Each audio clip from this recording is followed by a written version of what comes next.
Alright, so hey guys, today we are going to be demoing the Marshall Studio JTM tube amp. It's a 20 watt amp. I have it on the 5 watt mode, but it still gets pretty loud. I have the channels jumpered with a angled cable, and the pedals will be Walrus Audio Ambient Reverb, the Boss SDE 3000D digital delay, and the Wampler gearbox, distortion and overdrive pedal, and then lastly but not least the Sir Woodshed compressor. And I am using my Santana SE PRS guitar customized with the Seymour Duncan Peter Frampton pickups. I apologize for my playing. Like I said, I'm not very good, and I'm always pretty sloppy, so let's get into it. Start with some clean tones, and here we go.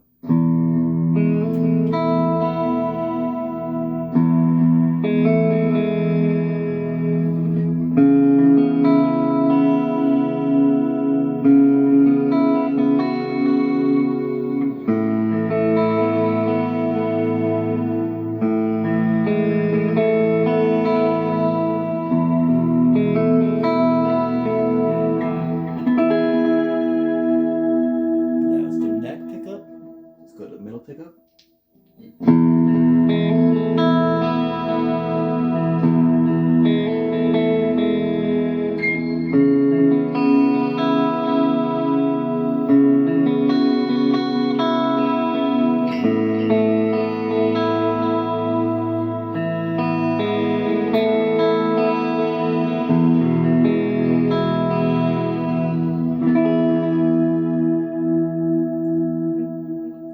Now let's go to the bridge pickup.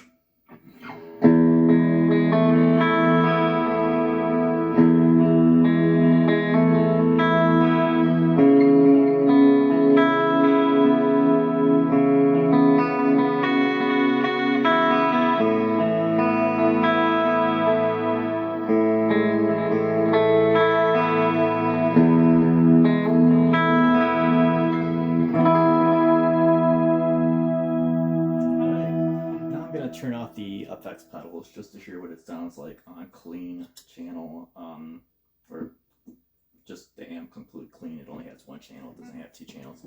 So anyways, here's the neck pickup, just no effects except for the compressor.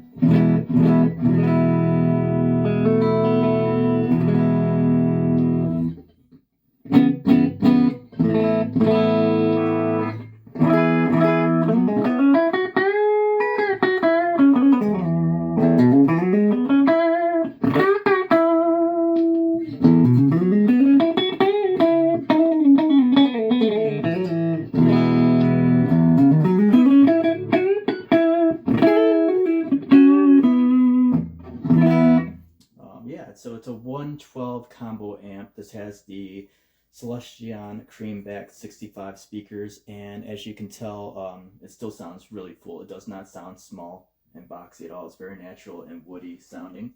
The feel of it is probably something along lines of a half stack that you get out of there. It sounds much bigger than what it is. All right, so let's experiment with some overdrive boosted by the Klon channel, and this is with the help of the Wampler gearbox, because this is not a high gain amp, so we're gonna push a little bit, see what we can get here. A little AC/DC, I'll try.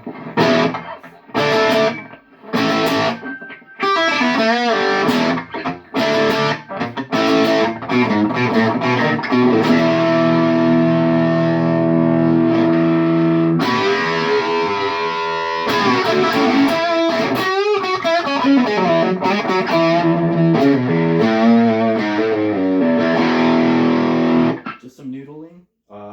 Let's turn on some reverb and some delay and see what kind of tones we can get with the amp being pushed a little bit.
I forgot to talk about the amp settings. You can't see it from here, but pretty much everything on the amp itself almost is, well, everything's about halfway to noon except for the loudness knobs on the amp. The loudness knobs are a little bit lower because I can't get too loud right now, but you know, I wish I could dime the amp, but unfortunately can't do that because it's too loud even at the low wattage mode. But experiment a little bit more with this clean channel.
Overdrive clone side of the gearbox, see what kind of tones we just get without the distortion channel. So here we go.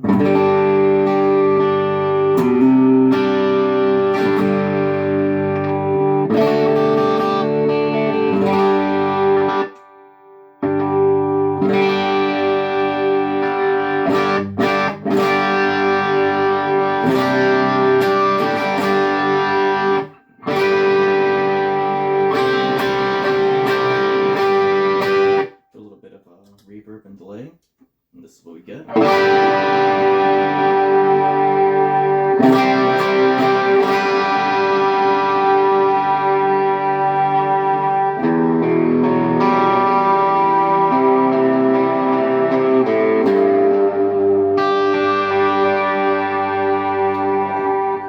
think that has enough volume just because I'm using it as a boost, so it's definitely missing the push that you would have had with the distortion channel kicking it.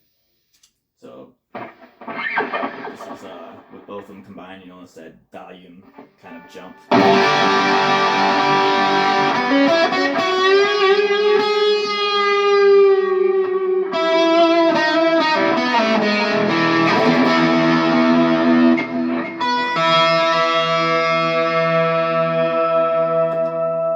off that delay and reverb. Maybe get something more a little bluesy.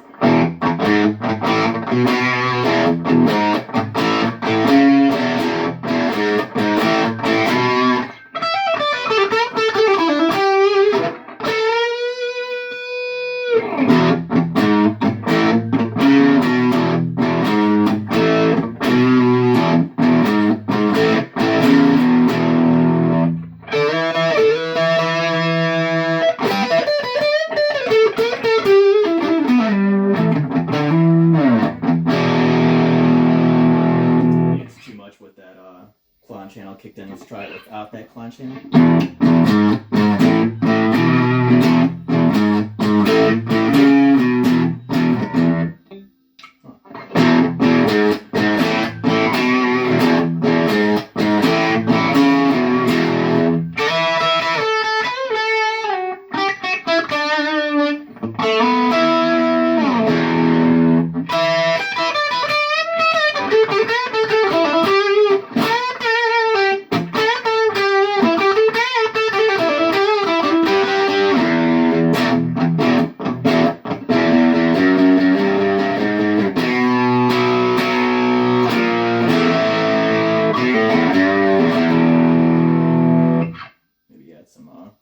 reverb just for a little feeling and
but yeah, that gives you a little bit of an idea of where this amp can go.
Beautiful bass response with the speaker and how the cab is. It's a deeper cab than most amps. I don't know if you can see that from here on the camera stand, but you look at how it's built, and it's got a little bit of a wider speaker cabinet. So it's very beautiful bass response in my opinion. Again, everything's like pretty much halfway, maybe like a little bit to left or right, but you know, for the sake of the demo, I'm trying to keep everything as honest as possible as far as, you know, amp settings. As far as the overdrive and the distortion, I am, you know, putting a little bit of treble and tone a little bit up, not too much, but just to kind of, you know how when you kick on some overdrive and distortion pedals, they lose a little bit of that presence, and you want to keep that. So, in my opinion, that's just the way I do it. But yeah, I know it depends on the pedals and the quality of the pedals too. Like.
So that's about all I got today, guys. Hope you enjoyed this demo of the somewhat new Marshall Studio JTM amp. Very awesome. I know it's expensive, but it's worth it if you want something professional, but you can practice with in your room or take in the studio or on stage. It can handle louder venues. Of course, you can always mic it, but it'll keep up with a drummer, any loud drummer or band, without a problem. So it's just made really well. If you want to run a little bit louder and get the fuller sound, I recommend you know using a jump cable to combine those channels and get, to me, in my opinion, it gets a better bass response and just a fuller sound, and it gives you a little bit more options for EQ. And I really do think that that helps a lot, whether you're practicing or on stage. It's a great amp. It never gets too harsh, in my opinion. It's got a lot of flexibility, so very cool. All right, have a great day, guys.